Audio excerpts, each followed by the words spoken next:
4 hours. 4 hours. I've got more Right. cards. Oh my gosh.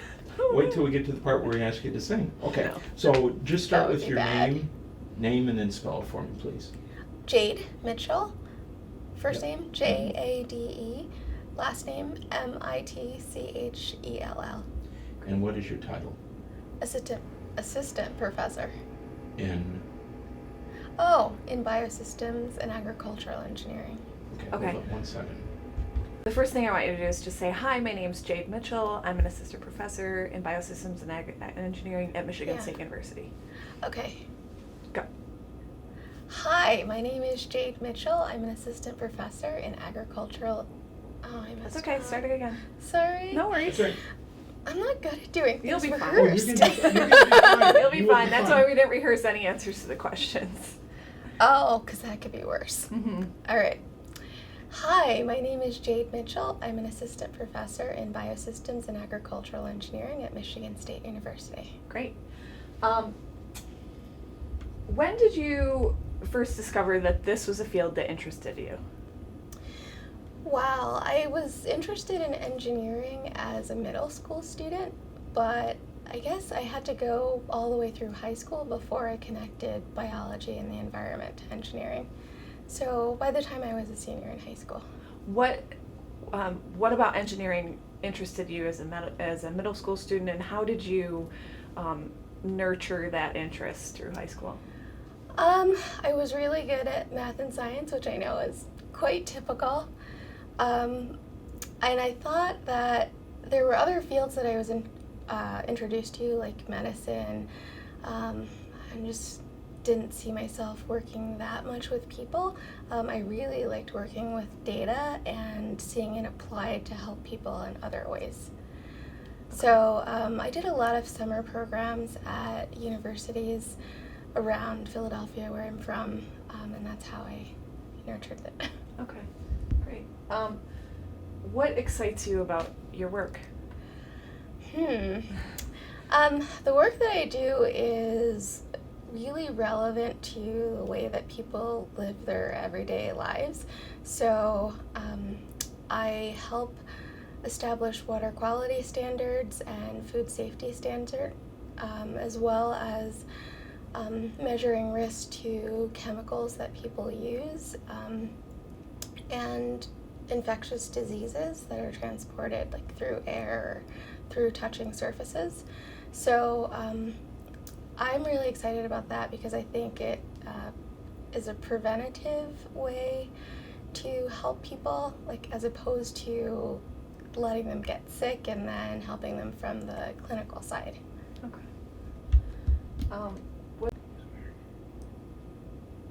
Just quit. Okay. Go ahead. Okay. What's a normal work day for you like? And if there isn't one, that's okay. Just kind of describe the varied. Okay, so I don't really have a normal work day, which is something that I really like. I don't think I'm the type of person that would want to do exactly the same thing every day, all day. I get to interact with students. I meet with graduate students about their research projects. I do some of my own research. I do modeling and computational analysis to analyze risk. And I also teach. Great. So tell me a little bit about coming from the civil side of engineering and how you got into biology and environment and how that all worked together. So I was always interested in environmental engineering, but when I was an undergrad, environmental engineering wasn't its own discipline. It was sort of a stepchild under civil, and it's obviously grown to become more than that. But then as a working professional in civil engineering, I was doing stormwater management design, and I realized that there were limited technologies for treating water as a result of construction or just stormwater from collection from roads. So I got really interested in the environmental side there. Yep. Have you had a mentor in your education and careers? Sure, I've had lots of mentors. Why? What's important to you? What has been important to you about those relationships? So important because of, like, I don't know. I'm not sure. Why do you think it's important to have a mentor? Why has it been important for you? Oh, okay. So mentors have a lot more experience than you do, and I think they can help point you in the right direction when you're unsure. And it's also good to have feedback on what your strengths and weaknesses are and how they're perceived by other people. Okay. So that's been really important for me. How do you recommend a young person go about kind of finding that mentor? Talk to people, talk to lots of people. I don't think I realized the benefits of networking until I was an undergraduate, but I participated in a lot of professional societies, so that's where I learned that you really need to network and that professionals are actually interested in talking to you about what they do. And most of the time they're really happy. It's not as hard as you think. They're really happy to tell you about what they're doing, especially if you seem interested or want to do something similar. Can you talk a little bit about your relationship to food or your work's relationship to food and how you kind of alluded to it before, that your work impacts people every single day. It might not be something they see, but can you talk a little bit about that?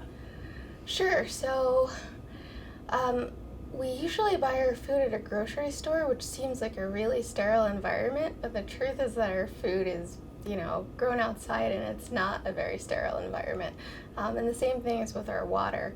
So the work that I do looks at what the risks are in terms of numbers of pathogens or different types of bacteria that we measure in food and water, and how they may impact our health, so that when people are trying to establish the quality of a food product or the safety of it, they have some guidelines for determining what that actually means.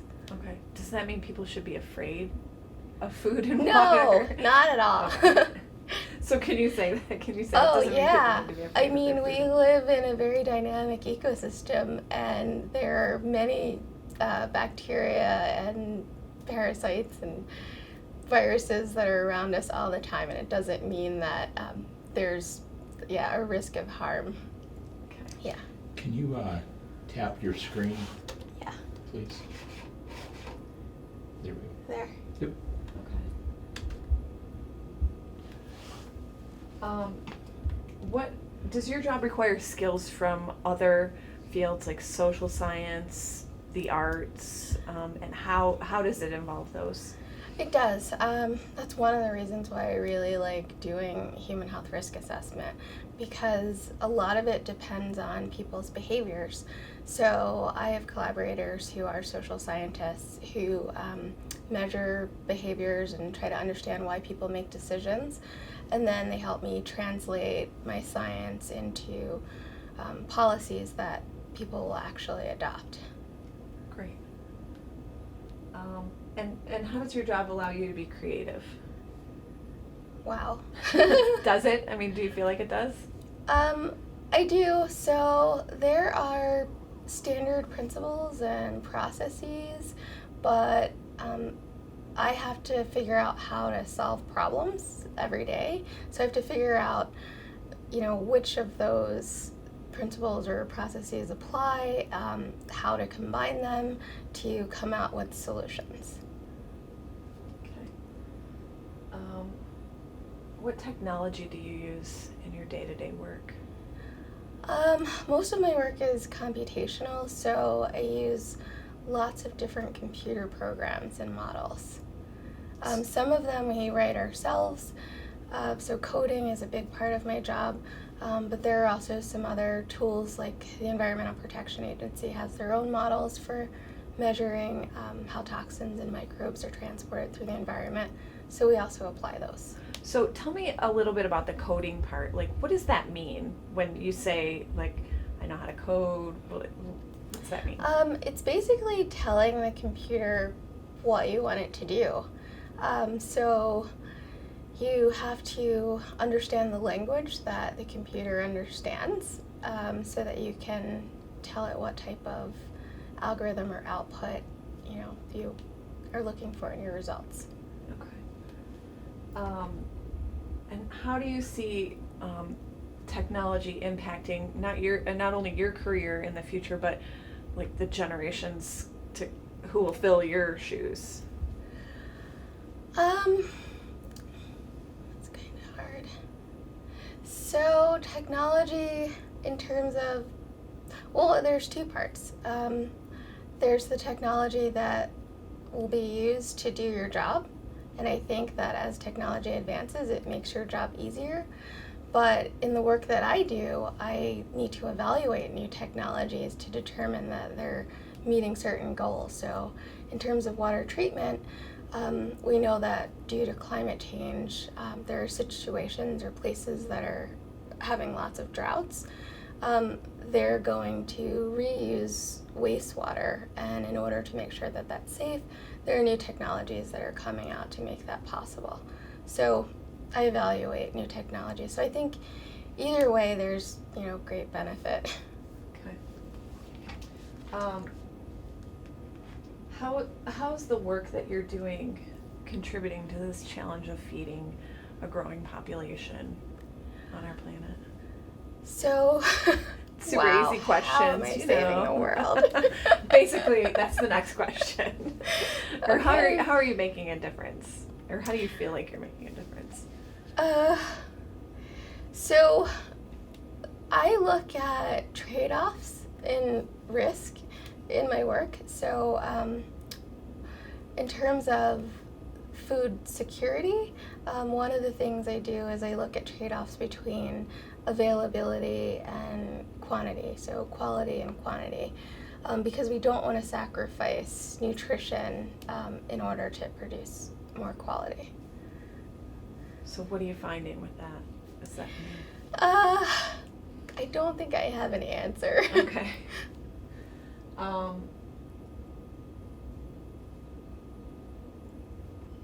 Okay. How much of that, of these big problems, feeding the world, food security, food safety, played into getting you to where you are now?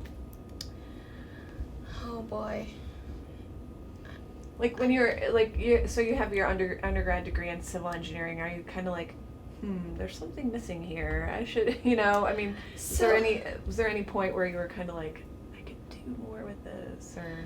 So I think as my career has progressed, I've become more aware of new problems. But in the beginning, like in middle school, when I said I first became interested in engineering, it was because of the energy crisis. So that kind of tells you my age. It's like 70s. So each generation is gonna, have different problems that they have to deal with.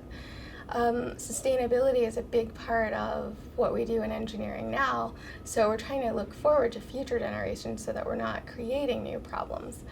But I think that those are things that people become passionate about and want to try to contribute to solutions to, and that's what happened for me. And it's just that new problems have come up that I had a skill set that I could apply to helping solve those problems too. Great. Do your Two questions. I just have two, and you can look at Eileen. Why is it important for someone to get involved in a STEM discipline? Wow. So things like high school student. Yeah, why should they? Why should they look at that? Okay, as opposed to other, all right, I have to say something that's politically correct. So I think that STEM disciplines allow you to help people and solve world problems, where other disciplines are required, and most of the problems that we deal with are interdisciplinary. But in terms of developing technologies to deal with the grand challenges that we have, like water and food security, those require STEM disciplines. Great. One last question, and you can look at Eileen. What puts a smile on your face every day when you come to work? Does something? I should preface that. If something puts a smile on your face when you come to work, what exactly is it? What gets you thrilled about coming to work? Just for my job as a professor, well, I like that I get to work on anything that I think is important.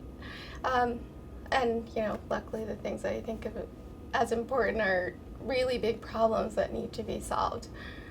So, yeah, I kind of like the academic freedom of, you know, being a scientist at a university.